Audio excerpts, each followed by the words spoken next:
Você está ouvindo a Rádio Esther, uma comunidade de estrelas apaixonadas por histórias.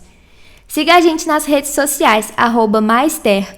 Eu sou Esther Rox, autora de Conectados pelas Estrelas, e vou fazer a leitura desse livro para vocês hoje. Preparados para se apaixonar por esses personagens? Então vamos lá! Continuação do capítulo 15, Fogo Cruzado.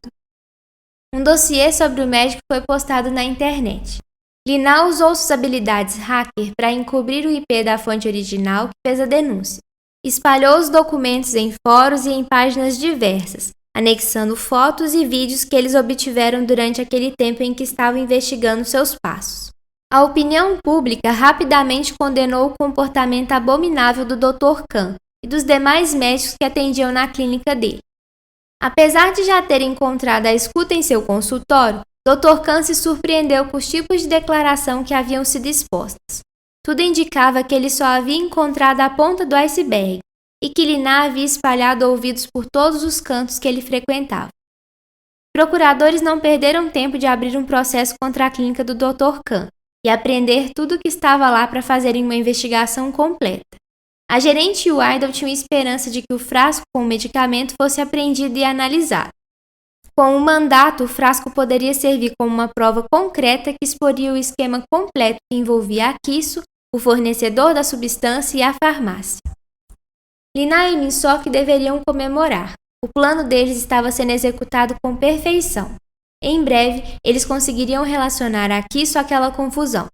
Com isso, acreditavam estar mais perto de encontrar um jeito de provar que aquelas pessoas estavam por trás do assassinato de Junna. Então, os dois se reuniram no terraço da casa de Lina para fazer um pequeno churrasco. Aproveitaram que Sabrina tinha feito uma pequena viagem para Busan para comemorar o avanço das investigações a sós.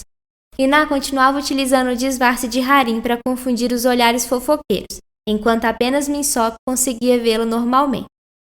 De tudo o que falaram, há algo que está me incomodando muito, conversou Lina com um ar sério, enquanto bebiam um pouco do drink de soju com cerveja que Minseok fez para ela. Não consigo parar de pensar no que poderia ser o fator extra que o Dr. Khan se referiu. Algumas coisas também têm me intrigado, comentou Minseok. São várias perguntas para as quais ainda não temos boas respostas. Ainda não consigo entender o que a polícia quis dizer quando disse que haviam sinais de que Junna usara algum tipo de droga. Como eles saberiam? Que tipo? E para quem seria esse novo frasco que o Sr. Lee encomendou?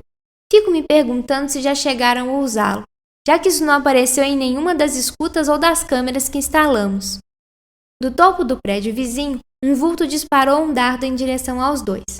O casal estava tão distraído em meio ao churrasco e à conversa que Lina só percebeu que havia algo errado quando sentiu uma forte picada em seu pescoço. A dor que sentiu a fez levar a mão imediatamente sobre o local onde fora atingido. Sua reação fez com que os dois automaticamente direcionassem seus olhares para o prédio vizinho, a fim de identificar a origem e o responsável pelo disparo. De repente, a gerente começou a ficar vermelha e a suar frio. Sem que percebesse, caiu no chão e seus olhos fixaram em um ponto, parecendo perdidos. Minseok ficara desesperado e focou em balançar a garota tentando fazê-la responder alguma coisa. O vulto parecia ter desaparecido pela noite, mas continuava a observá-los atentamente. Acho que descobrimos quem era o alvo deles, disse Lina com extrema dificuldade antes de perder completamente os sentidos. As lágrimas de desespero jorravam dos olhos furiosos de Minseok. Ele se sentia incapaz mediante a rapidez da ação da substância que estava no dardo. Recolheu o dardo em um plástico e carregou Lina em seus braços, levando-a por seu carro. Desceu a escadaria do prédio às pressas. Ligou para o Sr. Park e pediu que ele ajudasse a encontrar um médico disponível e de confiança àquela hora. A situação era urgente e eles precisavam de um médico bom, um que realmente pudesse ajudá-los, não um que fosse como o Dr. Khan. Havia um certo tempo que Minseok e o Sr. Park não se falavam, mas a situação nem lhe permitia duvidar de mais ninguém ou agir com estranheza. Ele simplesmente precisava de ajuda e não sabia a quem mais poderia recorrer. Os amigos deles estavam todos em Busan e a família dos dois estava no Brasil. Então seu desespero acabou levando-o a confiar no Sr. Park mais uma vez. O vulto que acompanhava a cena com um binóculo de longo alcance pôde ver com nitidez uma luz azul neon brilhante que transformou Harim em Lina.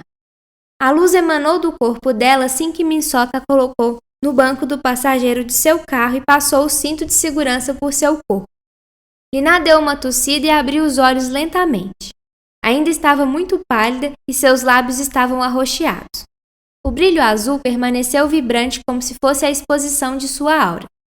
A garota foi retomando a uma coloração saudável, até que segurou as mãos de Minsoca com ternura, deu-lhe um sorriso e desmaiou. Minsoca parecia mais tranquilo, apesar de ainda estar agitado ao ver Lina naquela situação em seu carro. Dirigiu velozmente até o hospital que o Sr. Park indicara, como se fosse um piloto de corrida profissional. Então é mesmo verdade que essa garota tem algo especial, disse o vulto para si mesmo. Era o Sr. Lee, e ele acabara de testemunhar com os próprios olhos a transformação da gerente. Ele estava surpreso, já que os poderes dela se mostraram ainda mais fortes do que ele esperava. Ela não somente conseguia mudar sua aparência. Naquele momento, Lina simplesmente havia driblado a morte. Sr. Lee pegou o telefone em seu bolso e ligou para o secretário, pouco se importando se o horário de trabalho já havia terminado há horas. O que descobriu sobre a gerente do Minsoca? A única coisa estranha que encontramos é que ela visitou uma xamã junto ao Sr. Park antes de desaparecer por quase 1 ano e meio, respondeu o secretário um tanto sonolento. Ele se espreguiçava e dava tapinhas na cara para conseguir acordar o suficiente para passar as informações solicitadas pelo chefe. Afinal, não havia horário inconveniente para capachos como ele. Não encontramos nenhuma pista sobre onde a senhorita Song foi parar durante esse tempo. Encontramos mensagens que alegam que ela foi fazer um retiro, mas nada concreto. É como se ela simplesmente tivesse evaporado. Depois desse tempo, ela simplesmente voltou à sua vida normal, como se nunca tivesse ido a lugar algum. Marque um horário para mim com essa xamã, ordenou o Sr. Lee com sua grosseria usual, encerrando a ligação e abrindo um sorriso maquiavélico em seu rosto desprezível.